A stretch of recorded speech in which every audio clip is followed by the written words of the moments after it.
আমাকে এমন কিছু আমল শিখিয়ে দিন যেগুলো করলে আমি গুনাহ হতে মুক্ত থাকতে পারবো।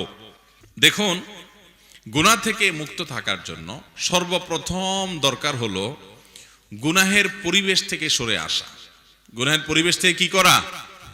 আপনি গুনাহের পরিবেশের মধ্যে থাকলে গুনাহ থেকে বাঁচতে পারবেন না। যেখানে থাকলে গুনাহ হয় সে জায়গা থেকে আপনাকে ত্যাগ করে আসতে হবে। ফেসবুকে আপনার গুনাহ হয়, তো আপনি ফেসবুক অ্যাপটা ত্যাগ করে ফেলেন। কোনো আইডি থেকে বাজে জিনিস আসে, ও আইডিটাকে আপনি ব্লক লিস্টে ফেলে দেন।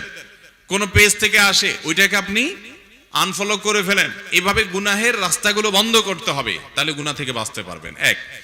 দ্বিতীয়ত হলো, যারা গুনাহ থেকে বাঁচার জন্য সংগ্রাম করে, এরকম কিছু আল্লাহভীরু মানুষ সব সমাজে পাবেন। যুবক, বিভিন্ন বয়সের, হারাম থেকে বাঁচার জন্য জীবন দিয়ে দিতে রাজি আছে তারা। এই নেককারদের সান্নিধ্য নিতে হবে। হে ইমানদারগণ, তাকে অবলম্বন করো এবং সৎ মানুষদের সাথে থাকো, তাদের সাথে থাকতে হবে। তৃতীয়ত, গুনাহ থেকে বাঁচার জন্য আল্লাহর কাছে পানা চাইতে হবে, বেশি বেশি করে পানা চাইতে হবে। আল্লাহ, আপনি আমাকে গুনাহ থেকে বাঁচার তৌফিক দান করেন। এরকম ত্রিমুখী প্রচেষ্টা করলে ইনশাআল্লাহ বিইذনিল্লাহ আল্লাহ তাআলা গুনাহ থেকে বাঁচার তৌফিক